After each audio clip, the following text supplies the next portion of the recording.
Hey everyone, it's great to be back at ETH Belgrade. I think this year it's actually even better than last year. You have a great location here. Right, so AI without the black box. We're going to go through, let's just see if the clicker works as well.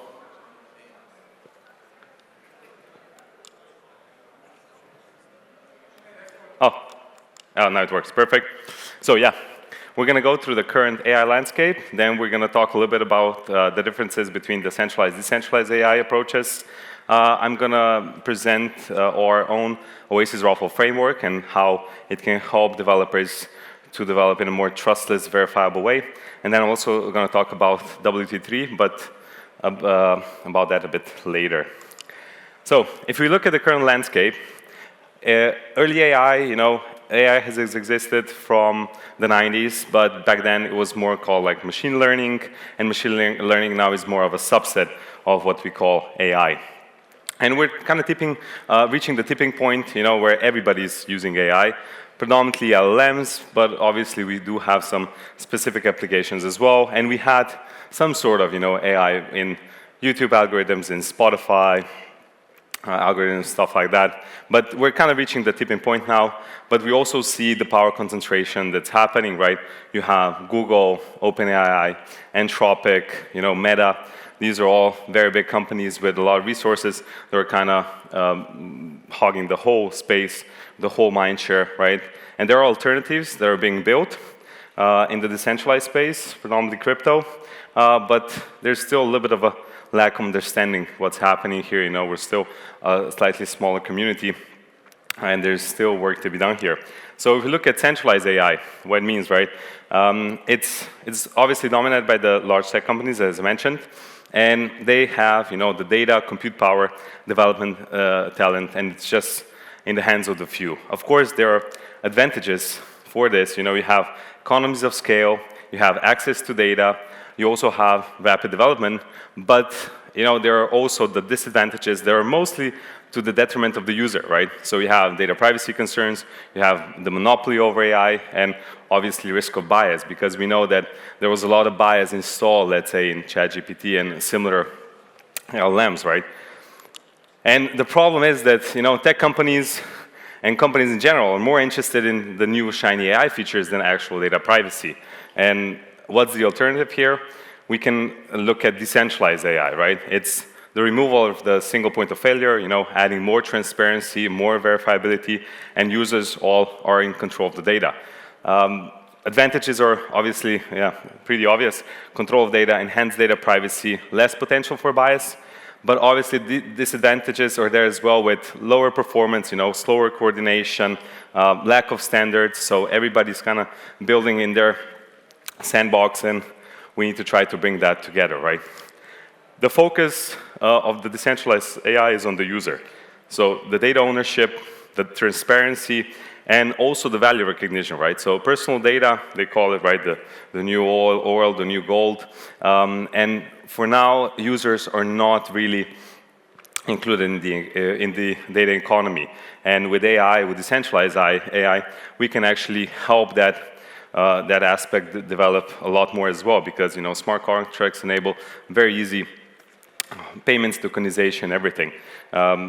So if we look at the decentralized AI landscape, this has been done back in end of last year, I think. We need to update it a little bit, but we can see that it's quite big, and obviously it's growing by the day. Agents, I think, were the biggest hype end of last year, but there are also different other sections that we're kind of looking at. You have dev platforms, you have confidential compute, you have decentralized compute providers, you have data collections, trading algorithms. So there are so many sectors that kind of put together, these are the Legos of the whole decentralized AI landscape.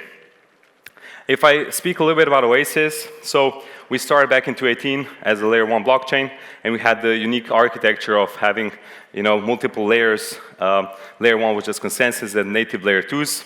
We went mainnet in 2020. Smart privacy was always at our core, so we developed we developed a private runtime, first in Rust, then we switched to EVM.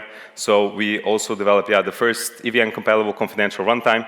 It's called Sapphire. It's been in production since 2023, and it's been running smoothly. And this provides, on-chain privacy, on-chain confidential compute to developers. So this is quite unique in the space. I think we're still the only one in production right now. But we're moving to the new framework that's very applicable in AI and other fields as well, but predominantly because the whole narrative right now is dominated by AI. We focus a lot on those use cases. It's called ROFL, pun intended, but yeah, it means runtime off-chain logic. It's basically a framework that leverages TEs, for security paired with Sapphire for on-chain verifiability. It allows us to have off-chain components that can do the more, let's say, difficult or more intensive computations, and then they can communicate through this framework with the on-chain rail and bring basically the full composability of it to the devs. Obviously, the flexibility in computation that brings is enormous, right? Because you're not limited by the VM capabilities. So how ROFL works? I intentionally put this on because it's like a terrible diagram, right? But this is all obfuscated away for the users, so for the devs. So how the ROFL works for devs is actually like this, right? So you have on-chain logic, you have off-chain components, everything else is taken care of by the ROFL framework. You can obviously go and check all the components and see how they work, right? But if you're a dev, this is the simplified kind of view. What it does the TE provisioning, it does the on-chain registration, and it does the smart contract integrations, right? Next steps for ROFL, we're going to be developing a ROFL marketplace, or maybe a more closer naming would be an Oasis TE cloud, where we're going to have compute providers offering compute to developers that want to deploy those ROFL apps, so developers won't even have to take care of the infra themselves. We're going to develop ROFL app templates, so it's going to be easy to launch like MCP servers, agents, AI oracles, trustless bridges. This can all be done via TEs through remote attestations, right, without having like a big quorum come together on every decision. And we're also going to add GPU support to ROFL, so you're going to be able to do like very intensive computation in a trustless manner. I'm going to jump now to agents, since agents were quite the hype at the end of last year, and they're kind of coming back right now as well. We saw some projects really rise in the last few weeks. But yeah, they got industry momentum from basically the virtual ecosystem, which is booming with everybody launching their agents. But they were mostly, chatbots back then. And I think the second time around that we're going now, it's going to be a lot more complex, a lot more, let's say, they're going to have actual utility, right? Beyond just interacting on Twitter.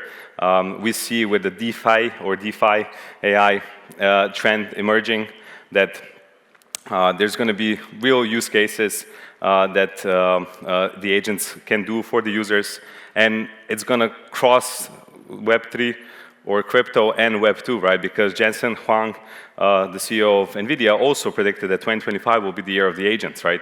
So if we're having more traditional space focusing on the agents, and also crypto focusing on the agents, that maybe is the solution how we can finally cross that onboarding difficulty that we constantly have in crypto, right? Because people don't like to interact with the wallets. They maybe don't understand it, but if they're used to a UI that's like agentic, right, or an LLM UI, and there's a Web2 agent that's communicating with a crypto agent, Web3 agent, you can maybe simplify those interactions for everybody, so they don't actually need to know the whole background, and maybe still utilize, some yield on some stable coins or something like that. So we see agents as one of the crucial or one of the key figures in this bridging of the gap. And this brings us to WT3. The agent you don't need to trust, We launched this in Dubai, a token, a month ago, and I'm happy to say that, yeah, today it's going to start trading live.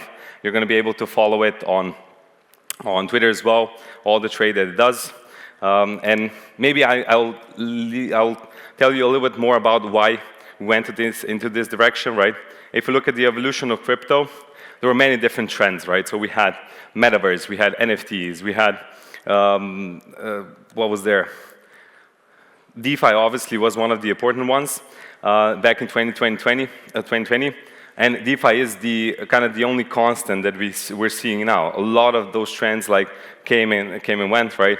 But DeFi really stayed grounded, and AI as the emerging trend, the cross-section of both is actually in what we're mostly interested in. If we look at the market cap of DeFi, right, it peaked at 200 billion. We're back at 100 billion right now, but it's still rising, and this doesn't even count RWAs, right? So RWAs are coming on-chain as well, and that's going to be a big sector in the future, I believe, as well. So the RWAs for me are kind of a subsection of DeFi. It's more C DeFi, right? But still, there's going to be a lot more TVL coming on-chain. So this is the sector we're going to be focusing on with our agent as well, right? So why is DeFi or DeFi AI the winning combination for crypto, right? The participation right now is relatively low, right? Because people still don't know where they can put their money. They're afraid of the smart contract risk. They're not knowledgeable about all the new opportunities that are popping up, right? So AI and AI agents can potentially solve this to enable crypto and non-crypto users to participate in DeFi a lot easier, right? The promise of DeFi, it's speed and efficiency, tireless operation, it works 24/7. It can, use AI for complex pattern recognition. It democratizes sophisticated strategies. But the crucial thing for us of DeFi is adding the transparency and verifiability, right? And we shouldn't forget about the decentralized in DeFi, right? Rapid market evolutions usually demand fast development. Projects usually take shortcuts to deliver, and the shortcuts that are usually taken, are right at the decentralization part, because that one's usually the most difficult, right? When you're doing things centrally, it's quite easy. When you try to do it decentrally, it gets harder. So users, in the end, still need to trust projects that they won't rug. And here we come to WT3's components. So what does it make it trustless? So we're using here Oasis Raffle for the integrity and verifiability. We're using the Imperial Agent SDK for the X engagement. We're using Ocean Predictor as part of the trading strategy for the trading signals, and we're using Hyperliquid for the trading venue. I think Hyperliquid here is pretty obvious. They have very deep liquidity. They have a lot of interest around it. So this is kind of the venue to be at right now if you're trading in DeFi. How it works? So everything gets deployed within the Raffle app. The Raffle app also generates the keys for the agent to hold the funds, right? So nobody else has access to those keys, right? Predictor signals are submitted on Sapphire on our layer 1 in confidence, privately. We have a paid subscription for the predictions. So these are input signals for the part of the strategy. We're using Imperial, as I said, for the tweeting of all the trades that are happening, and we're also going to be doing a little bit, contributing back to the ecosystem. So trading profits, a part of the trading profits will be used to buy back rows and burn it. So our community can benefit from our W3 as well. So I'll lightly touch on Raffle again here in the context of W3. So what it allows us to do is, the development of custom off-chain logic and easy verifiable on-chain through TEs. It has, verifiability, which is key for us. The Raffle framework basically abstracts away all the complexity of TEs for the devs. And yeah, as I mentioned before, the Raffle marketplace is coming to simplify the deployments even more. As I mentioned, the integrated key manager is powered by Sapphire. Because we have confidentiality on-chain, we can use that to generate the keys within Raffle so nobody has access. except, of course, if the admin would be malicious. Now, here, W3 is not fully decentralized yet, as only the foundation funds will be at risk here. Outside participation will come later. And we will also then decentralize a bit more the kind of the management of the TE. Like final destination is for the agent to be truly trustless, truly autonomous.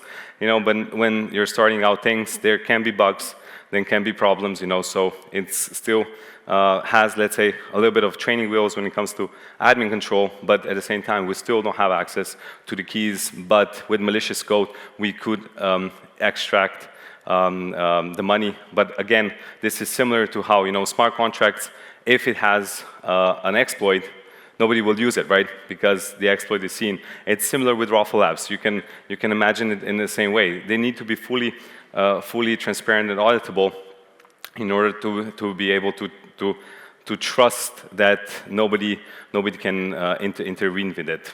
And of course, there's an on-chain log for all the enclave invocations, so that means all the changes within the Raffle app. The trading strategy, as I mentioned, it uses predictor trading signals to add confidence to the long and short-term trades. Predictor was built by the Ocean Foundation, and it's an AI-powered app that runs on Sapphire. So it basically, those are kind of like predictor agents. They are supplying predictions for the trading agents. The current accuracy is actually between 51 and 54% on the major pairs, so that's actually not bad.